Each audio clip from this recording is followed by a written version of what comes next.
लीजिए सुनिए जयशंकर प्रसाद की लिखी कहानी देवदासी। वाचन समीर गोस्वामी का है। ये कहानी पत्रों का एक सिलसिला है। 1 मार्च 25।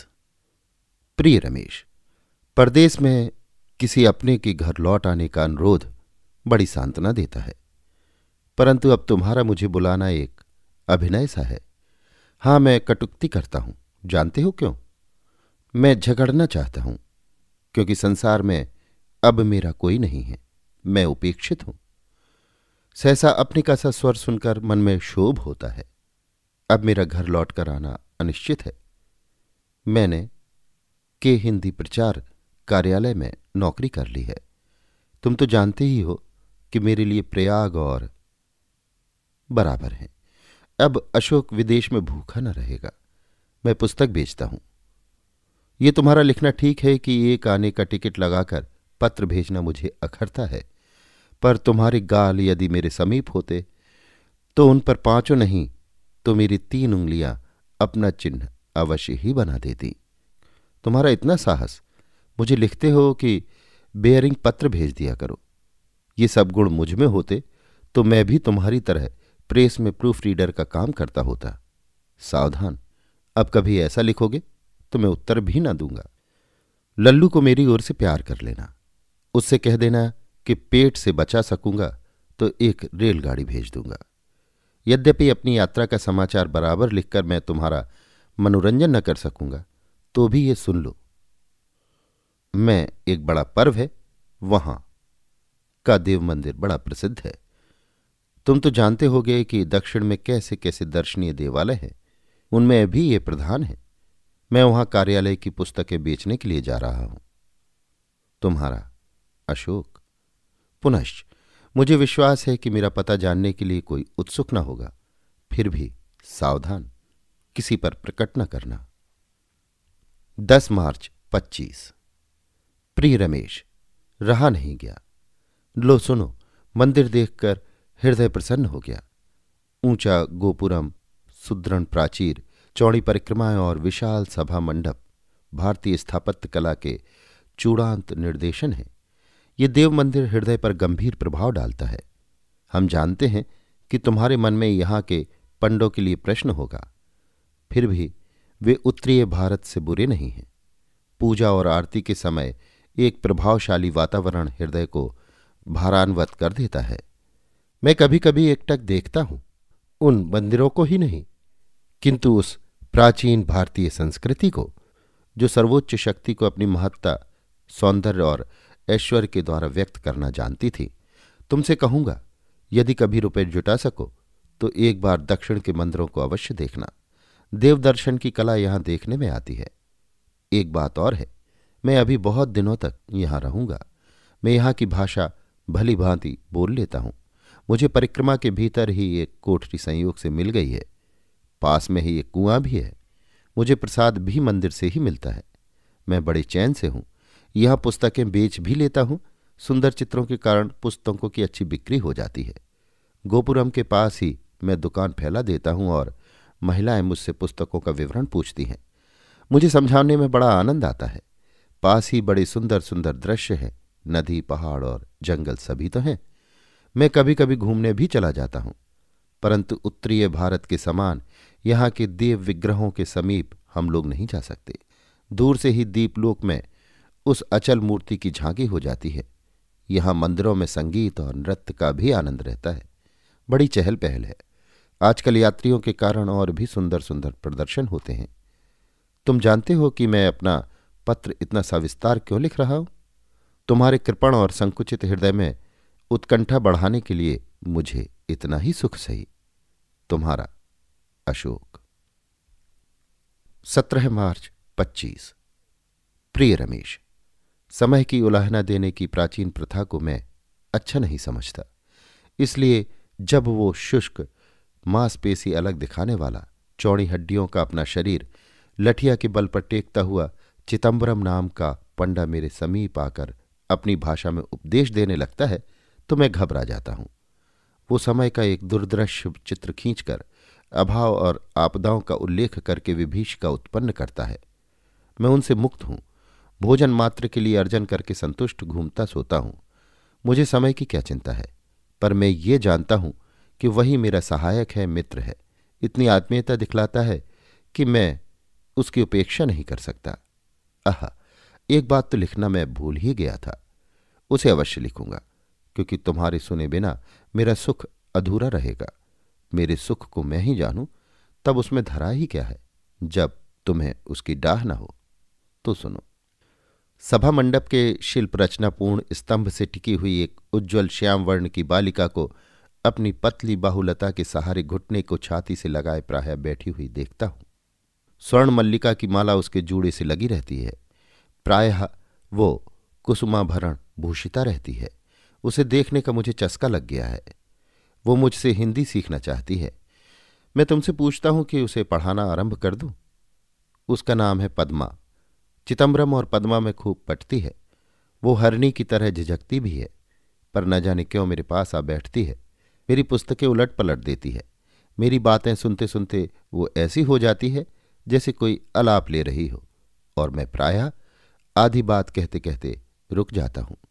इसका अनुभव मुझे तब होता है जब मेरे दृष्टिपथ से वो हट जाती है।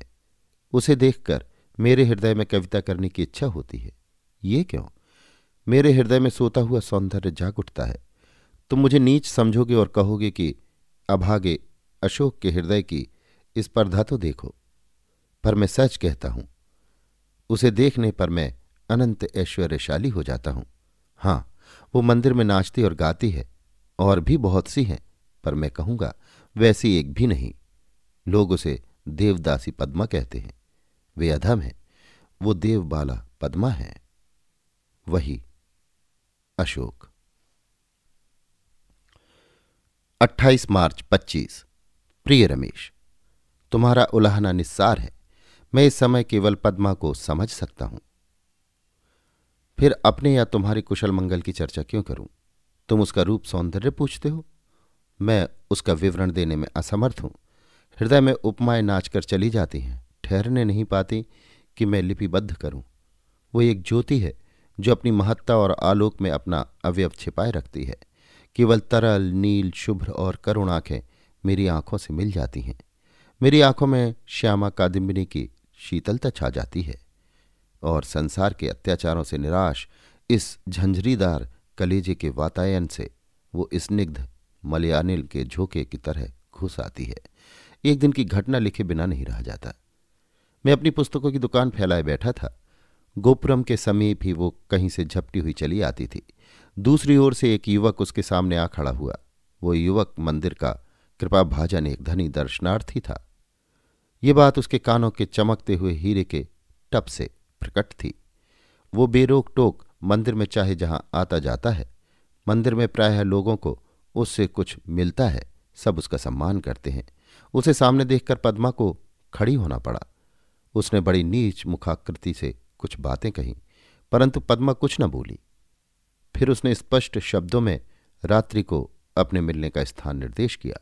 पद्मा ने कहा, मैं नहीं आ सकूंगी। वो लाल पीला होकर बकने लगा। मेरे मन में क्रोध का धक्का लगा। मैं उठकर उसके पास चला आया।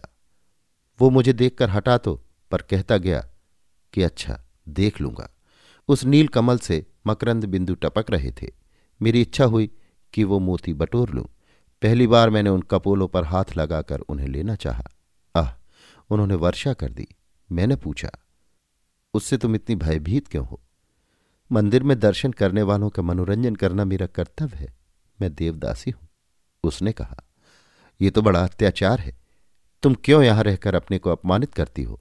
मैंने कहा, कहां जाऊं? मैं देवता के लिए उत्सर्ग कर दी गई हूं। उसने कहा, नहीं नहीं, देवता तो क्या, राक्षस भी मानव स्वभाव की बलि नहीं लेता। वो तो रक्त मांस से ही संतुष्ट हो जाता है। तुम अपनी आत्मा और अंतःकरण की बलि क्यों करती हो? मैंने कहा, ऐसा न कहो, पाप होगा, देवता रुष्ट होंगे। उसने कहा, पापों को देवता खोजें?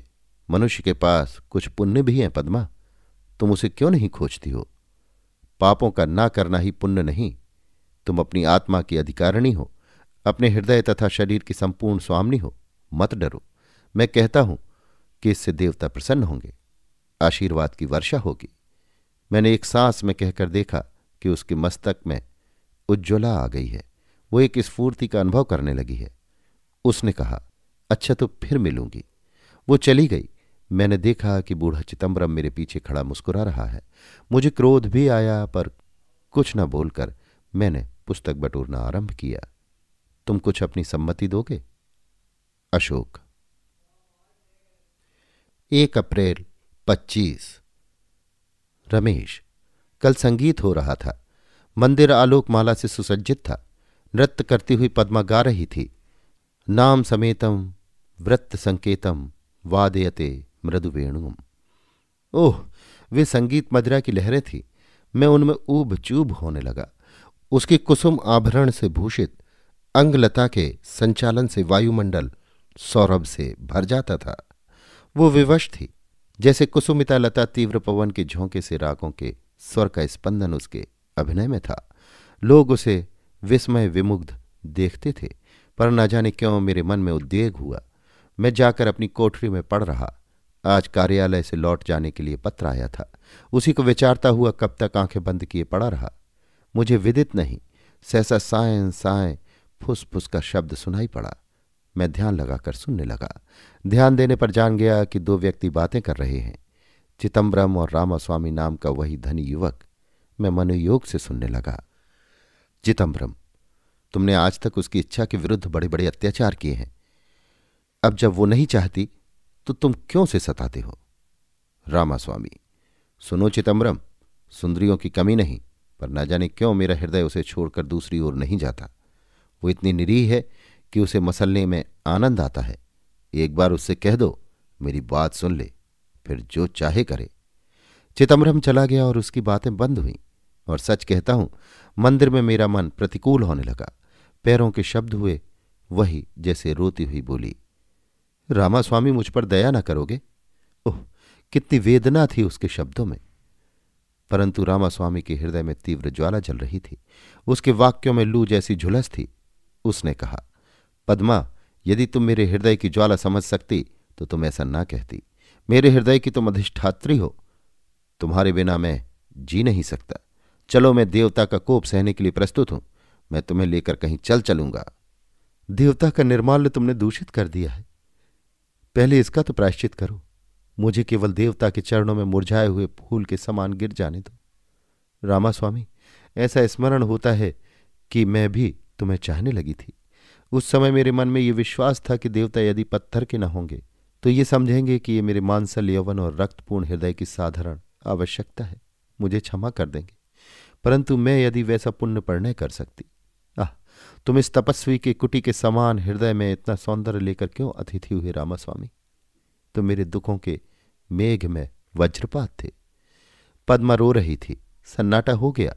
सहसा जाते जाते रामास्वामी ने कहा, मैं तुम्हारे बिना नहीं रह सकता। रमेश, मैं भी पद्मा के बिना नहीं रह सकता। मैंने भी कार्यालय में त्यागपत्र भेज दिया है। भूखों मरूंगा, पर उपाय क्या है? अभागा। अशोक। 2 अप्रैल 25। रमेश, मैं बड़ा विचलित हो रहा हूं। एक कराल छाया मेरे जीवन पर पड़ रही है। अदृष्ट मुझे अज्ञात पथ पर खींच रही है, परंतु तुमको लिखे बिना नहीं रह सकता। मधुमास में जंगली फूलों की भीनी भीनी महक सरिता के कूल की शैलमाला को आलिंगन दे रही थी। मक्खियों की भन्नाहट का कलनाद गुंजरित हो रहा था। नवीन पल्लवों के कोमल स्पर्श से वनस्थली पुलकित थी। मैं जंगली जर्द चमेली के अकृत्रिम कुंज के अंतराल में बैठा नीचे बहती हुई नदी के साथ बसंत की धूप का खेल देख रहा था। हृदय में आशा थी। आह, वो अपने तुहिन जाल में रत्नाकर के सब रत्नों को, आकाश से सब मुक्ताओं को निकाल खींच कर मेरे चरणों में उझल देती थी। प्रभात की पीली किरणों से हेमगिरी को घसीट ले आती थी और ले आती थी पद्मा की मौन प्रणय स्वीकृति। मैं भी आज वन यात्रा के उत्सव में देवता के भोग विग्रह के साथ इस वनस्थली में आया था। बहुत से नागरिक भी आए थे। देव विग्रह विशाल वटवृक्ष के नीचे स्थित हुआ और यात्री दल इधर उधर नदी तट के नीचे शैलमाला, कुंजों, गहवरों और घाटियों की हरियाली में छिप गया। लोग आमोद प्रमोद पान भोजन में लग गए। हरियाली के भीतर से कहीं पिकलू, कहीं क्लारिनेट और देवदासियों के कोकिल कंठ का सुंदर स्वर निकलने लगा। वो कानन नंदन हो रहा था और मैं उसमें विचरने वाला एक देवता। क्यों? मेरा विश्वास था कि देवबाला पद्मा यहां है। वो भी देवग्रह के आगे आगे नृत्य गान करती हुई आई थी। मैं सोचने लगा, आह, वो समय भी आएगा जब मैं पद्मा के साथ एकांत में कानन में बिचरूंगा। वो पवित्र, वो मेरे जीवन का महत्तम योग कब आएगा? आशा ने कहा, उसे आया समझो। मैं मस्त होकर वंशी बजाने लगा। आज मेरी बांस की बांसुरी में बड़ा उन्माद था। वंशी नहीं, मेरा हृदय बज रहा था। चिदंबरम आके मेरे सामने खड़ा हो गया। वो भी मुग्ध था। उसने कभी मेरी बांसुरी नहीं सुनी थी। जब मैंने अपनी असावरी बंद की, वो बोल उठा, अशोक, तुम एक कुशल कलावंत हो। कहना ना होगा कि वो देवदासियों का संगीत शिक्षक भी था। वो चला गया और थोड़ी देर में पद्मा को साथ लिए आया। उसके हाथों में भोजन का सामान भी था। पद्मा को उसने उत्तेजित कर दिया था।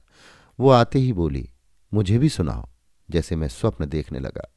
पद्मा और मुझसे अनुनय करे। मैंने कहा, बैठ जाओ। और जब वो कुसुम कंकड़ मंडित करों पर कपोल धरकर मल्लिका की छाया में आ बैठी तो मैं बजाने लगा। रमेश, मैंने वंशी नहीं बजाई। सच कहता हूं, मैं अपनी वेदना श्वासों से निकाल रहा था। इतनी करुण, इतनी स्निग्ध। मैं ताने ले लेकर उसमें स्वयं पागल हो जाता था। मेरी आंखों में मदविकार था। मुझे उस समय अपनी पलकें बोझ मालूम होती थी। बांसुरी रखने पर भी उसकी प्रतिध्वनि का सुहाग वन लक्ष्मी के चारों ओर घूम रहा था। पद्मा ने कहा, सुंदर, तुम सचमुच अशोक हो। वन लक्ष्मी पद्मा अचल थी। मुझे एक कविता सूझी। मैंने कहा, पद्मा में कठोर पृथ्वी का अशोक, तुम तरल जल की पद्मा। भला अशोक के राग भक्त के नव पल्लवों में पद्मा का विकास कैसे होगा? बहुत दिनों बाद पद्मा हंस पड़ी। उसने कहा, अशोक, तुम लोगों की वचन चातुरी सीखूंगी। कुछ खा लो। वो देती गई, मैं खाता गया। जब हम लोग स्वस्थ होकर बैठे तो देखा चिदंबरम चला गया है। पद्मा सिर नीचे किए अपने नखों को खुरच रही है। हम लोग सबसे ऊंचे कगारे पर थे। नदी की ओर ढालवां पहाड़ी कगार था। मेरे सामने संसार एक हरियाली थी। सहसा रामास्वामी ने आकर कहा, पद्मा, आज मुझे मालूम हुआ कि तुम उत्तरी दरिद्र पर मरती हो। पद्मा ने छलछलाई आंखों से उसकी ओर देखकर कहा, रामास्वामी, तुम्हारे अत्याचारों का कहीं अंत है? सो नहीं हो सकता। उठो, अभी मेरे साथ चलो। ओह नहीं, तुम क्या मेरी हत्या करोगे? मुझे भय लगता है। मैं कुछ नहीं करूंगा। चलो, मैं इसके साथ तुम्हें नहीं देख सकता। कहकर उसने पद्मा का हाथ पकड़कर घसीटा। वो कातर दृष्टि से मुझे देखने लगी। उस दृष्टि में जीवन भर के लिए किए गए अत्याचारों का विवरण था। उन्मत्त पिशाच सदृश बल से मैंने रामास्वामी को धक्का दिया और मैंने हतबुद्धि होकर देखा वो 300 फीट नीचे चूर होता हुआ नदी के खर स्रोत में जा गिरा। यद्यपि मेरी वैसी इच्छा न थी, पद्मा ने आकर मेरी ओर भयपूर्ण नेत्रों से देखा और आवाक। उसी समय चिदंबरम ने मेरा हाथ पकड़ लिया। पद्मा से कहा, तुम देवदासियों में जाकर मिलो। सावधान, एक शब्द मुंह से न निकले। मैं अशोक को लेकर नगर की ओर जाता हूं। वो बिना उत्तर की प्रतीक्षा की मुझे घसीटता ले चला। मैं नहीं जानता कि मैं कैसे घर पहुंचा। मैं कोठरी में अचेत पड़ा रहा। रात भर वैसे ही रहा। प्रभात होते ही तुम्हें पत्र लिख रहा हूं। मैंने क्या किया रमेश? तुम कुछ लिखो, मैं क्या करूं? अधम, अशोक। 8 अप्रैल 25। प्रिय रमेश, तुम्हारा ये लिखना कि सावधान बनो, पत्र में ऐसी बातें अब न लिखना, व्यर्थ है। मुझे भय नहीं, जीवन की चिंता नहीं। नगर भर में केवल यही जनश्रुति फैली है कि रामास्वामी उस दिन से कहीं चला गया है और वो पद्मा के प्रेम से हताश हो गया था। मैं किंकर्तव्य विमूढ़ हूं। चिदंबरम मुझे 2 मुट्ठी भात खिलाता है। मैं मंदिर के विशाल प्रांगण में कहीं न कहीं बैठा रहता हूं। चिदंबरम जैसे मेरे उस जन्म का पिता है, परंतु पद्मा, आह, उस दिन से मैंने उसे गाते और नाचते नहीं देखा। वो प्रायः सभा मंडल के स्तंभ में टिकी हुई दोनों हाथों में अपने एक घुटने को छाती से लगाए अर्ध स्वप्नावस्था में बैठी रहती है। उसका मुख विवर्ण, शरीर क्षीण, पलक अपांग और उसके श्वास में यांत्रिक स्पंदन है। नए यात्री कभी कभी उसे देखकर भ्रम करते होंगे कि वो भी कोई प्रतिमा है, और मैं सोचता हूं कि मैं हत्यारा हूं। स्नेह से स्नान कर लेता हूं, घृणा से मुंह ढक लेता हूं। उस घटना के बाद हम तीनों में कभी इसकी चर्चा नहीं हुई। क्या सचमुच पद्मा रामास्वामी को चाहती थी? मेरे प्यार ने भी उसका अपकार ही किया। और मैं, ओह, वो स्वप्न कैसा सुंदर था रमेश। मैं देवता की ओर देख भी नहीं सकता। सोचता हूं कि मैं पागल हो जाऊंगा। फिर मन में आता है कि पद्मा भी बावली हो जाएगी। परंतु मैं पागल ना हो सकूंगा, क्योंकि मैं पद्मा से कभी अपना प्रणय नहीं प्रकट कर सका। उससे एक बार कह देने की कामना है, पद्मा मैं तुम्हारा प्रेमी हूं। तुम मेरे लिए सुहासनी के कुंकुम बिंदु के समान पवित्र हो, इस मंदिर के देवता की तरह भक्ति की प्रतिमा, और मेरे दोनों लोक की निगूढ़तम आकांक्षा हो। पर वैसा होने का नहीं। मैं पूछता हूं कि पद्मा और चिदंबरम ने मुझे फांसी क्यों नहीं दिलाई? रमेश, अशोक विदा लेता है। वो पत्थर के मंदिर का एक भिखारी है। अब वैसा नहीं कि तुम्हें पत्र लिखूं, और किसी से मांगूंगा भी नहीं। अधम नीच अशोक लल्लू को किस मुंह से आशीर्वाद दे? हतभाग अशोक। अभी आप सुन रहे थे जयशंकर प्रसाद की पत्रों पर आधारित लिखी कहानी देवदासी। वाचन समीर गोस्वामी का था।